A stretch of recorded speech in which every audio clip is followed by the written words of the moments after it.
Shalom, selamat jumpa saudara-saudariku Jemaat Gereja Bethel Indonesia Telogosari dan sahabat-sahabatku yang saya kasih di dalam Tuhan Yesus Kristus.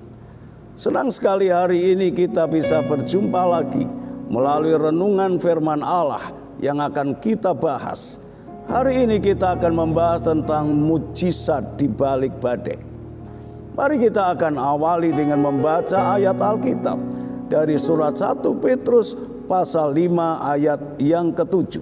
Demikian, serahkanlah segala kekhawatiranmu kepadanya, sebab ia yang memelihara kamu. Saudara sekalian, secara kenyataan hidup ini tidak selalu mulus, nyaman, enak. Kadangkala bisa terjadi ada tantangan, rintangan, bahkan bisa terjadi ada badai yang menerpa kehidupan kita.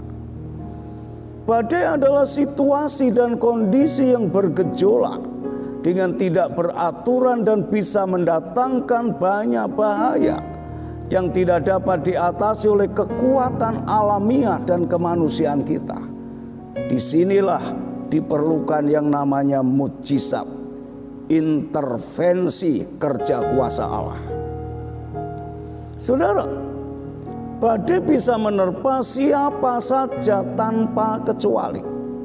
Bagi kebanyakan orang, badai bisa menjadi sesuatu hal yang sangat menakutkan, bahkan bisa menghancurkan seluruh pengharapan hidup. Tetapi bagi kita, orang beriman, Tuhan melalui badai malah sering menyatakan kekuatannya, kuasanya, kemuliaannya, dan kasihnya kepada kita. Bahkan Tuhan tidak sedikit membuat mujizat untuk menolong dan memelihara anak-anaknya melewati dan berkemenangan atas badai. Melalui semua itu, saudara sekalian, pengenalan kita akan Tuhan, kasih kita dan iman kita kepada Tuhan kita Yesus Kristus justru akan menjadi diperkokoh semakin kuat. Saudara sekalian, untuk memahami kebenaran-kebenaran ini lebih dalam, mari kita akan pelajari pengalaman para murid Kristus saat mereka menghadapi badai, sebagaimana ditulis di dalam Injil Markus pasal 4 ayat yang ke-35 sampai yang ke-41. Pertama-tama kita akan mempelajari kondisi hidup rohani murid-murid. Kalau kita melihat di dalam Injil Markus pasal 4 ayat 35 dan 36, kita dapati di sana murid-murid saat itu sedang dalam kondisi aktif, ikut berperan aktif dalam pelayanan pekerjaan Tuhan. Murid-murid juga mendengar perintah Tuhan dengan baik serta melakukannya persis seperti yang diperintahkan Tuhan Yesus. Saudaraku, ini menggambarkan bahwa setiap orang percaya, bahkan yang aktif di dalam pelayanan, hidupnya taat kepada firman Allah dan hidup dekat dengan Tuhan, seperti murid Yesus pada waktu itu, ternyata bisa juga diizinkan oleh Allah mengalami badai kehidupan. Kita lihat murid-murid, kalau kita melihat di dalam Injil Markus 4 ayat 37, dikatakan di sana sekonyong-konyong, tiba-tiba, tidak terduga, badai datang menerpa mereka. Badai itu mengamuk, menimbulkan kekacauan. Dan badai itu dikatakan ayat itu dahsyat, artinya melewati batasan-batasan kewajaran. Badai itu membuat perahu para murid penuh air. Ini semua menggambarkan sebuah persoalan hidup yang hebat, yang tidak mungkin dapat diatasi dengan kekuatan kemanusiaan para murid. Ini bisa terjadi kepada siapa saja. Dan kejadiannya adalah sekonyong-konyong, tiba-tiba. Artinya bahwa ini tidak bisa diprediksi, tidak bisa diketahui sebelum hal itu terjadi. Mengingat bisa terjadinya peristiwa-peristiwa semacam itu, Tuhan mengingatkan kepada kita para murid Tuhan, supaya kita selalu berjaga-jaga dan berdoa, supaya kita jangan jatuh dalam pencobaan yang diakibatkan oleh berbagai masalah dan badai kehidupan. Kita lihat pada saat murid-murid mengalami badai yang begitu dahsyat itu, sikap Yesus seperti apa?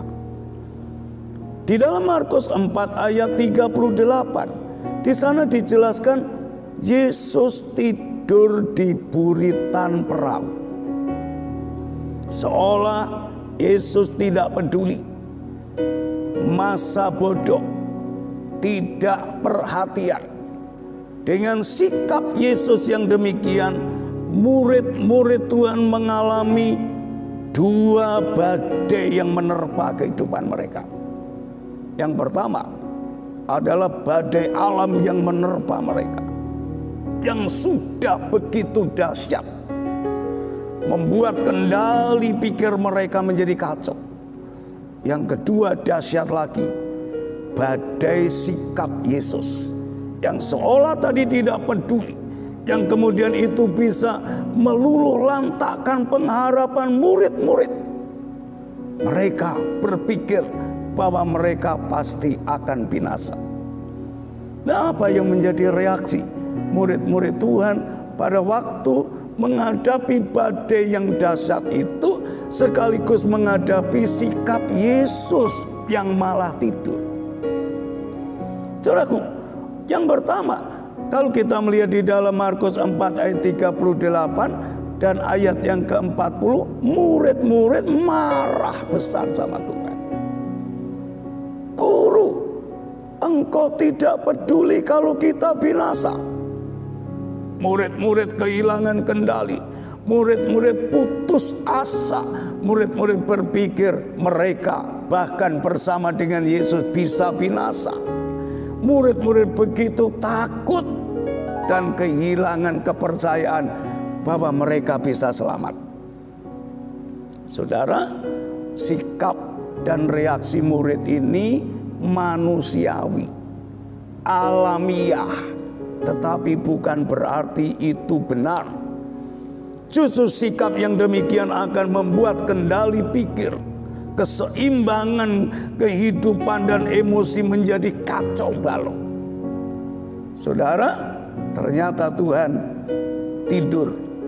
Bukan karena Tuhan mengizinkan murid-murid hancur oleh karena badai, tapi Tuhan ingin menguji pengenalan murid-murid, keyakinan murid-murid akan Yesus, ingatan murid-murid akan kejadian-kejadian mujizat yang sebelumnya pernah mereka lihat dan alami di dalam pelayanan bersama Yesus. Dan saudaraku, ternyata untuk segala sesuatu Tuhan mempunyai waktu yang tepat. Kalau kita melihat di dalam Markus 4 ayat yang ke-39, kita melihat di sana Tuhan tepat waktu untuk merespon teriakan murid-murid.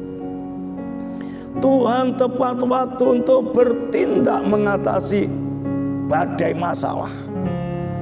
Tuhan tepat waktu untuk menyatakan kuat kuasanya yang bisa memperdalam iman dan pengenalan para murid akan dirinya. Dan Tuhan tepat waktu menyatakan mukjizat untuk mengendalikan alam dan mengendalikan badai dan menyelesaikannya. Tuhan itu dahsyat. Dulu, sekarang, selamanya. Yesus itu tetap dahsyat, penuh dengan kuasa. Dia berdiri dan dia berkata kepada badai itu, diam, tenanglah. Dan badai itu berhenti. Kalau Tuhan sudah bertindak, mukjizat terjadi. Itu sebabnya mari kita tetap kokoh, kita tetap berharap kepada Tuhan dengan kesetiaan. Kita tahu sekarang saudara bahwa Allah turut bekerja dalam segala sesuatu untuk mendatangkan kebaikan bagi kita yang mengasihi Dia. Saudaraku sekalian, kenali kuasa Yesus, percaya akan kasih Yesus dan perhatian Yesus. Sesuai kewenangan dan waktu Tuhan, oleh mukjizatnya, semua badai yang kita hadapi pasti akan berlalu. Tuhan Yesus pasti mengasihi, memperhatikan kita. Serahkan segala kekhawatiran kita kepada Dia. Dia akan bertindak untuk kita. Amin. Saudara, mari kita ambil waktu untuk berdoa sejenak. Tuhan Yesus, terima kasih untuk rahmat, anugerah, kasih, dan panggilan iman di dalam-Mu. Terima kasih untuk penyertaan dan karya ajaib yang Tuhan sediakan dalam segala situasi dan kondisi yang kami hadapi. Dalam segala keterbatasan dan kelemahan saat kami menghadapi badai persoalan, sesuai kewenangan dan waktu-Mu Tuhan, Engkau mendatangkan mukjizat untuk menyelesaikan badai yang menerpa kami. Kami percaya Engkau selalu sanggup untuk menolong kami, menolong keluarga kami, masyarakat, dan bangsa kami yang sedang menghadapi pergumulan dan badai persoalan hidup. Kami percaya oleh rahmat-Mu badai akan berlalu. Kami percaya Tuhan mendengar seruan doa kami, permohonan kami, dan kami percaya kami telah menerima apa yang kami mohonkan kepadamu dalam doa di dalam nama Tuhan Yesus Kristus. Haleluya. Amin. Tuhan Yesus memberkati saudara sekalian. Immanuel.